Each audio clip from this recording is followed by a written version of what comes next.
So welcome to the world of soaps. Today we will discuss about the Homelander. So दुनिया में हमने बहुत सारे विलन देखे हैं। किसी को पैसा चाहिए, किसी को पावर और किसी को बस दुनिया को चलते हुए देखना है, लाइक द जोकर्स।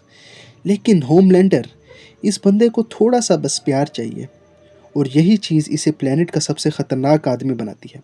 इमेजिन करो कि तुम एक सफ़ेद कमरे में पैदा हुए हो, ना माँ है ना बाप है, बस डॉक्टर्स हैं जो 24 घंटे तुम पर डिफरेंट एक्सपेरिमेंट परफॉर्म करते हैं। तुम बच्चे नहीं हो, तुम एक वॉट की इन्वेस्टमेंट हो और एक प्रोडक्ट हो।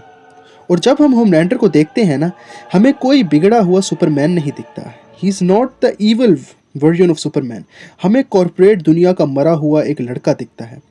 वो इसलिए स्केरी नहीं है कि वो उड़ सकता है या उसके पास लेज़र विजन है या उसके पास जो है सुपर स्ट्रेंथ है।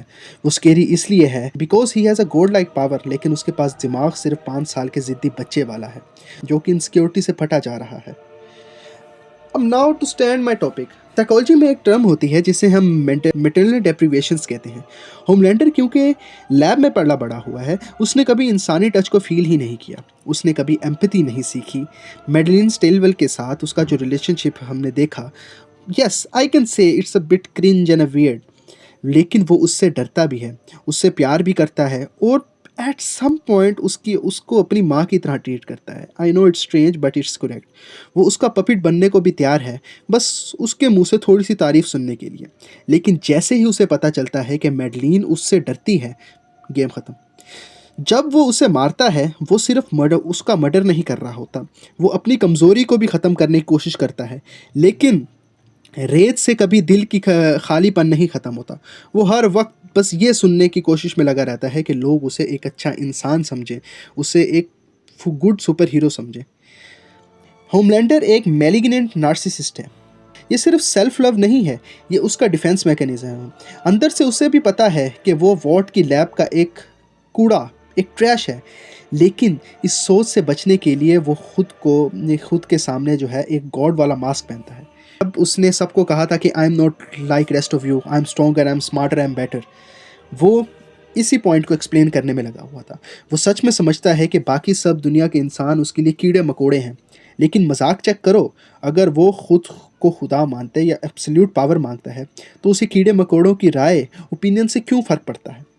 ये बंदा मैसेकर करने के बाद अपने फ़ोन पे लाइक्स चेक करता है। उसे अवाम का प्यार चाहिए ताकि उसे यकीन आए कि वो एग्जिस्ट करता है। अगर दुनिया ने उसे देखना बंद कर दिया तो वो ख़त्म हो जाएगा। And that's his weak point.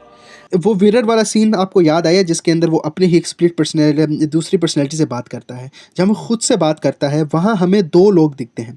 एक जॉन जो डरा हुआ लड़का है जो लैब में पैदा हुआ था, और एक होमलैंडर जो कि अनटचेबल हीरो है, नार्सिसिज्म एट इट्स पीक पर है उसकी। ये होमलैंडर वाला मास्क अब इतना भारी हो गया है कि वो खुद को से लड़ रहा है। वो अपने अंदर के इंसान को मारना चाहता है क्योंकि इंसान होना दुख देता है और इंसान होना उसकी नज़र में कमज़ोरी है। रेयान के साथ उसका बाप वाला बॉन्ड देखो। वो बाप बनना चाहता है लेकिन उसे ये नहीं पता कि इंसान कैसे बना जाता है। वो रेयान से प्यार नहीं करता, वो रेयान में अपना वर्जन 2.0 देखता है। वो चाहता है कि जो जनरेशन ट्रॉमा उसको मिला कंपाउंड वी के साथ और उसके साथ, वो रेयान को ना मिले। लेकिन इस सब का कोई फ़ायदा नहीं होता। और एट द एंड हम उसको एक्सप्लेन करेंगे ये इतना स्केरी क्यों है। हमने थैनोस या जोकर से इतना नहीं डरते जितना होमलैंडर से डरते हैं। क्यों? क्योंकि ये अनप्रिडिक्टेबल है। थैनोस का एक ही लॉजिक था, जोकर की एक फ़िलॉसफी है, वो प्रिडिक्टेबल है। हम उसे पता कर सकते हैं कि जोकर सिर्फ क्योस पसंद करता है, थैनोस आधी दुनिया को ख़त्म करना चाहते हैं। They have some logical background beneath their action. लेकिन होमलैंडर एक न्यूक्लियर बॉम्ब की तरह है जो एक ज़िद्दी बच्चे के हाथ में आ गया। तुम उसके दोस्त हो, उसके बेटे हो या उसके लवर, अगर तुम्हारे चेहरे का एक्सप्रेशन एक सेकंड के लिए भी बदला और उसे लगा कि तुम उसे जज कर रहे हो, then you are dead. Now at the end of the I want to say that Homelander एक ट्रेजिडी है। ये रिजल्ट है उस दुनिया का जहां इंसानों को प्रोडक्ट समझा जाता हो। उसके पास सब कुछ है, पैसा, फेम, पावर, लेकिन वो पूरे शो का सबसे दुखी बंदा है। वो टीवी का सबसे स्केरी विलन इसलिए है क्योंकि वो तो हमारी तरह इंसान है। इसलिए नहीं कि वो अच्छा है, बल्कि इसलिए क्योंकि उसके अंदर वही इनसिक्योरिटीज़ हैं जो हमारे अंदर होती हैं। वो हमारे बुरे ख़यालात का एक आईना है जो केप पहन कर खड़ा है और बस इस इंतज़ार में है कि दुनिया कब तालियां बजाना बंद करे और वो सब कुछ तबाह कर दे।